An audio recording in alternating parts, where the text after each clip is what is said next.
Hello, everyone. Welcome to the Opportunities. Welcome, our host Jack. This is my recap reaction to the Blackhawks game. So let's get right to it. So the Senators come away with a 4-3 victory in overtime. So in the first period, Brady Tkachuk scores to make it 1-0 Ottawa, and then Ryan Donato, and that's pretty ironic because Ryan Donato has been in some trade rumors with the Senators. The Senators have poked around him, and people said this could be his last game as a Blackhawk. Who knows? But he gets a goal against the Senators to tie it up at 1. And then the Senators go on the penalty kill. And Chicago converts on the power play. Teuvo Teravainen scores to make it 2-1 Chicago. And then David Perron scores to tie it up at 2. So after the first period, it is 2-2. In the second period, there was only one goal scored. It was by Josh Norris to make it 3-2. And then in the third period, Craig Smith scored to tie it up at 3. We go into overtime. Tim Stützle, 46 seconds in, scores an unassisted goal to win it 4-3. So the goaltending matchup was Linus Ullmark versus Arvid Soderblom. And Ullmark stopping only 17 of 20 for an .850 save percentage. Soderblom stopping 22 of 26 for an .846 save percentage. So obviously not a goaltending matchup tonight. Both goalies didn't really have all too impressive numbers. The shot totals were pretty low for both of these teams, and the game was somewhat high scoring, I'd say, 7 goals combined.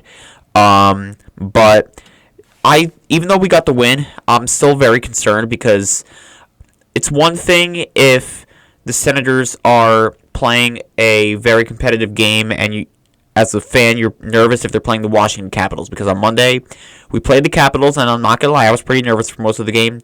That's something acceptable.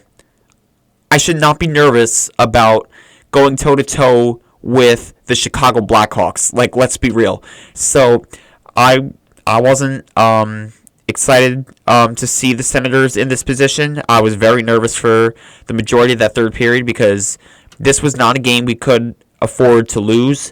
Thankfully, we did win this game, and with this win and the Rangers lost in overtime, the Senators right now maintain a playoff spot, but there's a chance that might not hold for much longer because the Red Wings play Utah, and they have a game on Friday as well, and the Rangers actually play the Senators on Saturday. That is our next game.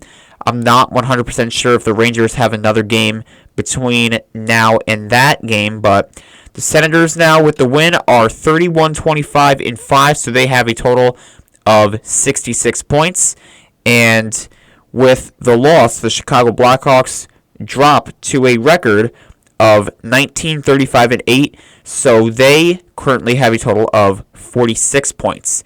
So with that said, the New York Rangers are the team we play next on Saturday. That is a very, very big game and could very well be a big storyline for the wild card position because who knows, maybe a playoff spot is on the line in that game. You never know. So it's going to be very interesting to see what happens here. But either way, for the Senators, they found a way to win this game, and they really needed to.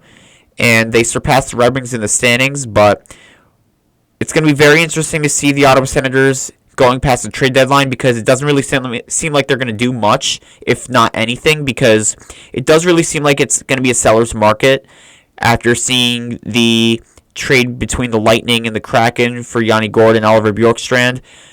I just don't really see a scenario where the Senators are going to be buying with the market that we're probably going to see. Heck, Ryan Donato might even go for a first-round pick. That's how ridiculous it is. So I'd rather stay the course than overpay for a rental, and I think that's just a smart way to go. So if anything, I think the Senators are going to be staying pat and hoping for the best. I do think Steve Staios wants to give the team the shot with the core to potentially break through and make the playoffs. I think they're definitely capable of it. We saw Josh Norris score. He's been pretty solid on all other fronts, like penalty kill, defense. Drake Batherson had 2 assists in this game, so he sort of had a bounce-back effort, I'd say.